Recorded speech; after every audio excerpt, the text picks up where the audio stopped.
ঠান্ডা মাথায় খুন, নিখুঁত ব্লুপ্রিন্ট এবং একজন টার্গেটের চিরতরে হারিয়ে যাওয়া। আপাত দৃষ্টিতে একে একটি সাধারণ অপরাধ মনে হলেও ঘটনার গভীরে নামলে বেরিয়ে আসছে আন্তর্জাতিক ভূ রাজনীতি এমন এক বিপজ্জনক খেলা যা কাঁপিয়ে দিচ্ছে পুরো দক্ষিণ এশিয়াকে। হ্যাঁ, আমরা কথা বলছি বহুল আলোচিত হাদি হত্যাকাণ্ড নিয়ে। কিন্তু এই হত্যাকাণ্ডের পেছনে কি শুধু স্থায়ী কোনো শত্রুতা ছিল, নাকি এর রিমোট কন্ট্রোল ছিল বর্ডারের ওপারে, দিল্লির সাউথ ব্লকে? কেন এই হত্যাকাণ্ডের পর আঙ্গুল উঠছে ভারতের দিকে?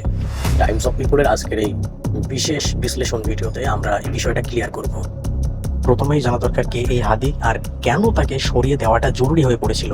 হাদি এমন একজন ব্যক্তি ছিলেন যার কর্মকাণ্ড, রাজনৈতিক অবস্থান কিংবা গোপন কিছু তথ্যের অ্যাক্সেস একটি নির্দিষ্ট পক্ষের জন্য বড়সড় মাথা ব্যথার কারণ হয়ে দাঁড়িয়েছে। আন্তর্জাতিক বিভিন্ন ইনভেস্টিগেটিভ জার্নাল এবং সাম্প্রতিক সময়ে কিছু রিপোর্ট ঘাটলে দেখা যায় দক্ষিণ এশিয়ায় ভারতের নীতি বা স্বার্থের বিরুদ্ধে যারা অবস্থান নেন তাদের দমনের এক অদৃশ্য শক্তি ব্যবহার এটা নতুন করে কিছু না। কানাডায় হরদীপ সিং মির্জর কিংবা আমেরিকায় গুরু পতবন্ত সিং পান্নুনকে হত্যা করাতে পশ্চিমা বিশ্ব সরাসরি ভারতের গোয়েন্দা সংস্থা র এর দিকে আঙুল তুলেছিল। ঠিক একই প্যাটার্ন ইউজ করেছে হাদি হত্যায়। এবার আসা যাক আসল বিশ্লেষণে। এই হাদি হত্যাকাণ্ডে ভারতের মোটিভ বা স্বার্থ কি হতে পারে? পয়েন্ট 1, তথ্যের লিকেজ রোধ। হাদির কাছে কি এমন কোনো তথ্য ছিল যা দিল্লির কোনো বড় গোপন মিশনকে ফাঁস করে দিতে পারত? কোনো মহলের দাবি, আঞ্চলিক নিরাপত্তার আড়ালে যে ভূ রাজনৈতিক খেলা চলছে, হাদি তার একটি বড় অন্তরায় হয়ে গিয়েছিল।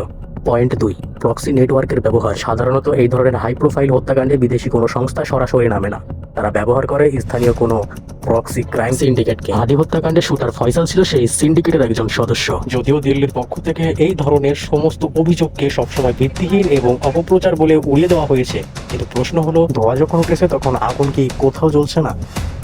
স্থানীয় তদন্ত সংস্থাগুলো কি পারবে এই আন্তর্জাতিক চক্রান্তের শেষ সীমানা পর্যন্ত পৌঁছাতে? আমার তো মনে হয় না। মনে রাখবেন, 24-এর পরে আপনারা যারা ক্ষমতায় এসেছেন, আপনাদের হাতে কিন্তু জুলাইয়ের রক্ত লেগে আছে। দুর্নীতি করেন, ক্রাইম করেন, যা ইচ্ছা তাই করেন, কিন্তু জুলাইয়ের সাথে কখনো গাদ্দারি করেন না। আর হ্যাঁ, সো গাইস, তো আজকের ভিডিও এই পর্যন্তই। সত্যের সন্ধানে টাইমস অফ পিপল।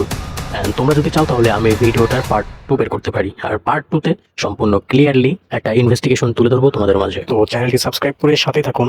ধন্যবাদ।